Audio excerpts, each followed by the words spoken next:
पिछले कुछ समय में म्यूचुअल फंड्स का एनएवी 10, 20 और कुछ केसेस में तो 30% तक गिर चुका है।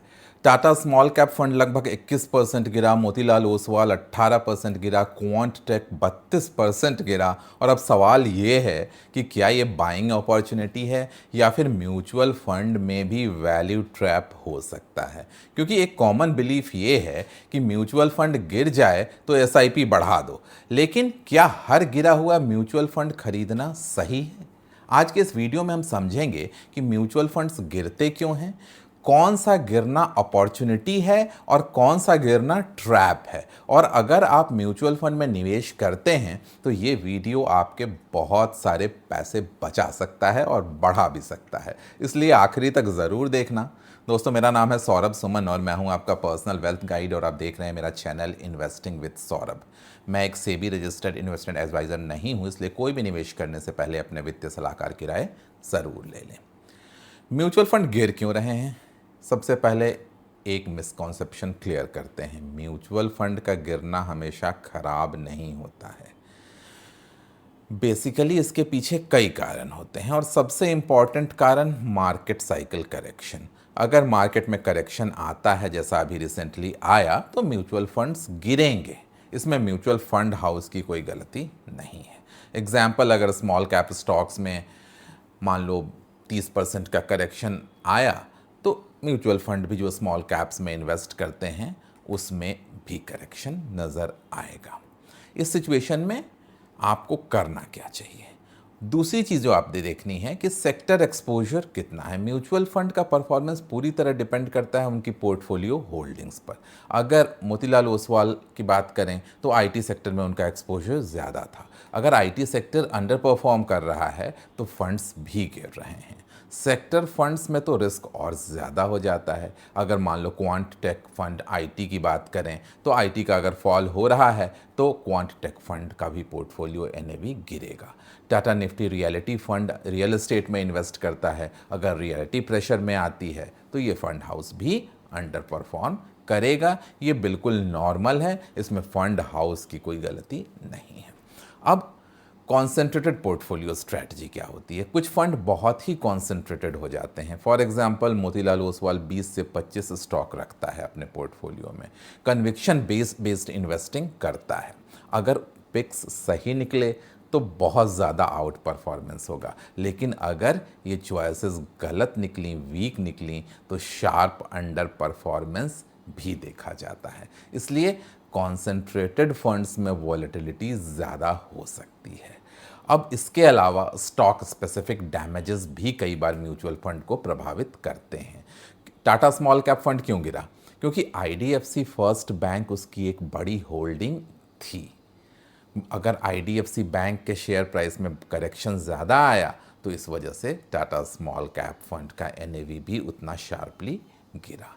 म्यूचुअल फंड में अल्टीमेटली स्टॉक का ही बास्केट होता है। अगर होल्डिंग्स गिरते हैं तो एनएवी गिरता है। लेकिन यहाँ एक इंटरेस्टिंग चीज़ है, हिस्ट्री हमें ये बताता है कि म्यूचुअल फंड में गिरावट के बाद अक्सर रिकवरी भी आती है, लेकिन हर गिरा हुआ फंड रिकवर नहीं करता। और यहीं से शुरू होती है अपॉर्चुनिटी वर्सेस ट्रैप की कहानी। अपॉर्चुनिटी को पहचाने कैसे? अगर म्यूचुअल फंड गिर रहा है तो पहले आपको चेक क्या करना है? पहले आपने चेक करना है कि बेंचमार्क का परफॉर्मेंस वर्सेस इस म्यूचुअल फंड का परफॉर्मेंस। अगर फंड बेंचमार्क के साथ साथ ही गिर रहा है, वो कैटेगरी भी गिर रही है, तो ये नॉर्मल करेक्शन हो सकता है। एग्जाम्पल की बात करें अगर, तो स्मॉल कैप इंडेक्स अगर गिरा तो आपका स्मॉल कैप फंड गिर रहा है अकॉर्डिंगली, तो ये आपके लिए एक अपॉर्चुनिटी हो सकती है। लॉन्ग टर्म ट्रैक रिकॉर्ड की बात करें, अगर फंड ने 5 से 10 साल में कॉन्सिस्टेंटली बेंचमार्क को बीट किया है तो टेम्पररी अंडर परफॉर्मेंस को हम इग्नोर कर सकते हैं। कहीं से ये रिकमेंडेशन नहीं है, लेकिन जैसे जो हिस्ट्री बताती है कि पराग पारिक फ्लेक्सी कैप फंड या एचडीएफसी के जो फ्लेक्सी कैप फंड्स हैं, ये मार्केट करेक्शन में भी रिलेटिवली रेजिलियंट रहते हैं, उतने गिरते नहीं हैं। इसके अलावा एसआईपी में क्या स्ट्रैटेजी होनी चाहिए? मार्केट गिरने पर एसआईपी और ज़्यादा पावरफुल बन जाती है। क्यों? क्योंकि आपको मिलते हैं ज़्यादा एनएवी सस्ती कीमत पर। लॉन्ग टर्म वेल्थ क्रिएशन के लिए ये बहुत ही इफ़ेक्टिव स्ट्रैटेजी है। ये तो रही बात अपॉर्चुनिटी की, लेकिन यहाँ फंसता कैसे है हमारा इन्वेस्टर, इस ट्रैप को कैसे पहचाने। कई बार म्यूचुअल फंड गिरना अपॉर्चुनिटी नहीं ट्रैप होता है।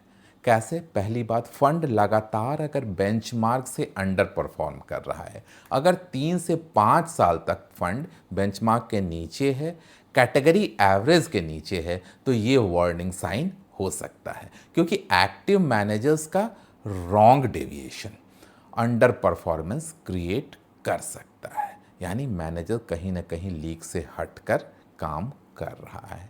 He is not doing his duty well और he is not able to perform his duty well. इसके अलावा सेक्टोरल या थीमेटिक फंड की बात करें, जो बहुत ही कंपैरेटिवली रिस्की होते हैं, इंडेक्स फंड से या लार्ज कैप फंड से बहुत ज़्यादा रिस्की होते हैं, जैसे example IT, reality, PSU, infra. अगर सेक्टर साइकिल खराब हुआ तो फंड्स कई सालों तक अंडर परफॉर्म कर सकते हैं और आपका पैसा फंसा रह सकता है। इसके अलावा over valued small cap cycle. Small cap में सबसे बड़ा रिस्क है वैल्यूएशन बबल। स्मॉल कैप कंपनियों में लिक्विडिटी कम होती है, वॉलेटिलिटी हाई होता है, इसलिए शॉर्ट टर्म लॉसेस बहुत ही कॉमन हैं स्मॉल कैप फंड्स में। अब करंट सिचुएशन की बात करते हैं। रीसेंट डेटा हमें यह बताता है कि कई इक्विटी म्यूचुअल फंड्स ने अपने 52 वीक हाई से 10% तक का गोता लगा दिया है अभी रीसेंट क्रैश में। स्मॉल कैप फंड्स का परफॉर्मेंस भी रीसेंट ईयर्स में कमज़ोर ही रहा है, कुछ फंड्स ने नेगेटिव रिटर्न भी दिए हैं। तो अब समय क्या है? इंटरेस्टिंग बात यह है कि मार्केट करेक्शन के बाद इन्वेस्टर अक्सर वैल्यू बाइंग करते हैं और लॉन्ग टर्म में रिकवरी भी मिलती है। अब आपकी प्रैक्टिकल स्ट्रैटेजी होनी क्या चाहिए? अगर आपका म्यूचुअल फंड गिर रहा है तो पहली बात, पैनिक मत करो। इसके अलावा ये एक चेकलिस्ट फॉलो करो जो मैं कहने जा रहा हूँ। मार्केट में प्रॉब्लम है या इस फंड में प्रॉब्लम है, पहले तो ये डिफरेंशिएट करो, तभी आप सही डिसीजन लेकर वेल्थ बना पाओगे। अगर मार्केट की वजह से गिर रहा है फंड तो वो कल्प्रिट नहीं है, आप बने रहें। अगर फंड में कुछ प्रॉब्लम है तब आपको निकलने की ज़रूरत है। दूसरा, पोर्टफोलियो होल्डिंग ज़रूर देखनी है कि कौन कौन से स्टॉक्स हैं उस म्यूचुअल फंड में, कौन कौन से सेक्टर्स हैं और आपका क्या आउटलुक है उन स्टॉक्स के बारे में, उन सेक्टर्स के बारे में। अगर आप कॉन्फिडेंट नहीं हैं तभी आप निकलने की सोचें। तीसरा, कम से कम 3 या 5 साल का परफॉर्मेंस कंपेयर करें। अगर आपको हेल्दी लगे तो आप बने रहें, अगर लगता है कुछ फिशी है, सेटिस्फैक्ट्री नहीं है, तब आप निकलने की सोचें। अगर फंडामेंटल्स स्ट्रांग हैं तो एसआईपी कंटिन्यू करनी है, अगर प्रॉब्लम स्ट्रक्चरल है तो एसआईपी कंटिन्यू करनी है और फॉल में लमसम भी डालना है। ग्रेजुअली स्विच करें अगर करना ही है। अगर आपको लगता है कि हमारा फंड परफॉर्म नहीं कर रहा है तो एक बार में ना निकलें, धीरे धीरे निकलें और तब अपनी इन्वेस्टमेंट पोर्टफोलियो को अकॉर्डिंगली दिशा दें।